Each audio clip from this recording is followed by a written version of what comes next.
Hey everyone, it's Joe the 50 something Dasher with part two of my series on issues at the restaurants and what I do in these situations.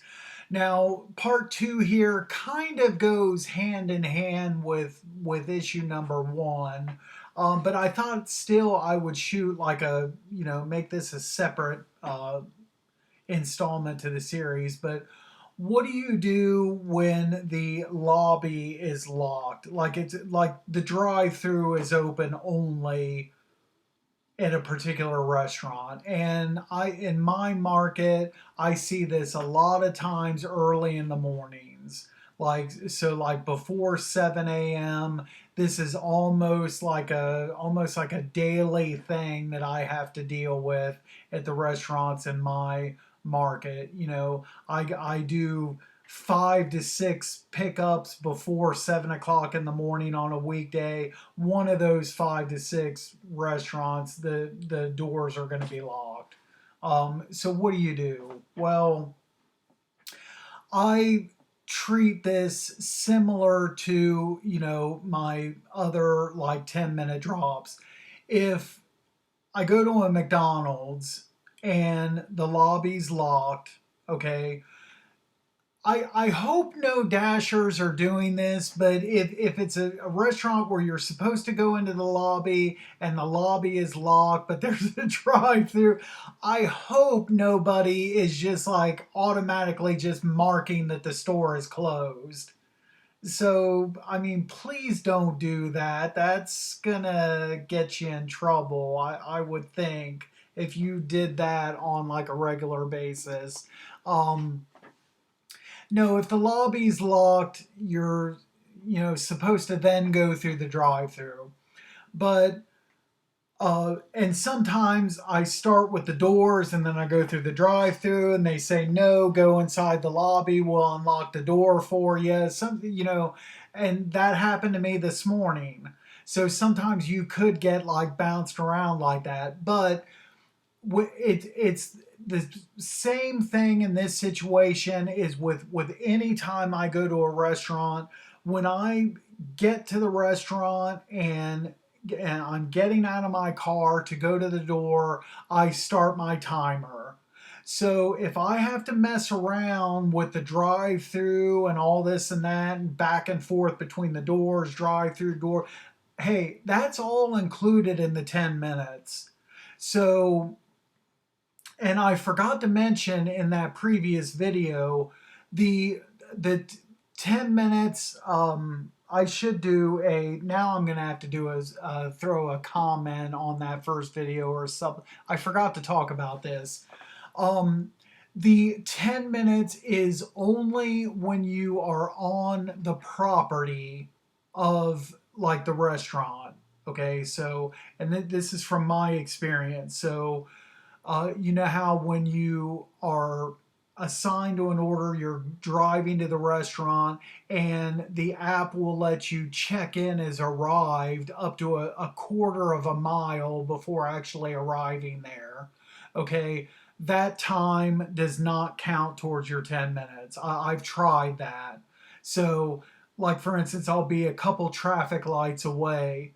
Oh, I'll just click arrived at the store now, and this all this time that I have to sit at these two traffic lights before I get there, that 2 or 3 minutes, that'll count towards my 10 minutes. No, it doesn't.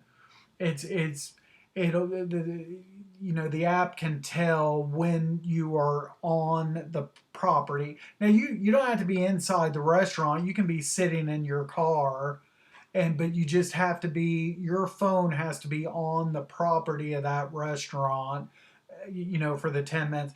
I also tried one time, I had like a multiple stop, and so I was at a restaurant, I set my timer, and there was going to be a wait. I left to go across the street to get my second order, which I picked that up, and then came back to get the first order, and the 10 minutes had to start all over again. So you have to stay there for 10. when you get to the restaurant, 10 consecutive minutes that you have to stay on that property. That's how it works. Um, but anyway, so I get to a restaurant, select that I'm there, start my timer. Okay. Then if the doors are locked and I have to go through the drive-through, well that time counts. And I've even dropped orders while I'm sitting in a long drive-through line. We even had, this is was probably like back in the summer, but a Tim Hortons location that I pick up from, and for a couple months the lobby was closed while they were doing construction. So for every order from that location, I had to go through a drive-through, and sometimes there'd be like 10, 12 cars or whatever, 15 cars I have to wait behind. Well, as soon as I pull in there and I get at the end of that drive-through line, boom, the timer starts. And like I said, I've had it to where I'm sitting there 10 minutes and I'm, still not to the speaker. Or maybe I even did get to the speaker and say, hey, I'm here for this order, but I'm still not up to the window, and 10 minutes is up. Boom, I can drop it. And that's why in drive-through lines I don't pull right up to the back bumper of cars. I stay back a little bit because my timer's running, and I don't care if the cars behind me, get upset or whatever that I'm not pulled forward as far as I can go. It doesn't matter to me because I may have to pull out a line, and I've done that. 10 minutes comes up while I'm in line on a sign, 10-minute drop, and I pull out a line and go. So that's how I handle, a lobby being locked. So my timer's already running. I get into the drive-through line. I wait. I may get the order in the drive-through line, and it take less than 10 minutes, and everything's fine. Or I could take me 5 minutes to get up to the speaker. They tell me, no, go ahead, we'll unlock the doors, you come inside. And I could get bounced around. It doesn't matter to me.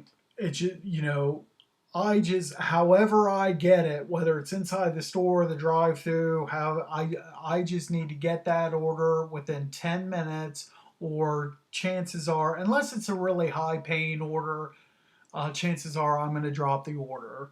So anyway, that's it for this part 2. And thanks for watching. Make sure to like the video, subscribe to the channel, check out my other videos. And part 3 coming up is going to be on either the restaurant doesn't have the order or the order was already picked up. That's next. Stay tuned. Thanks for watching.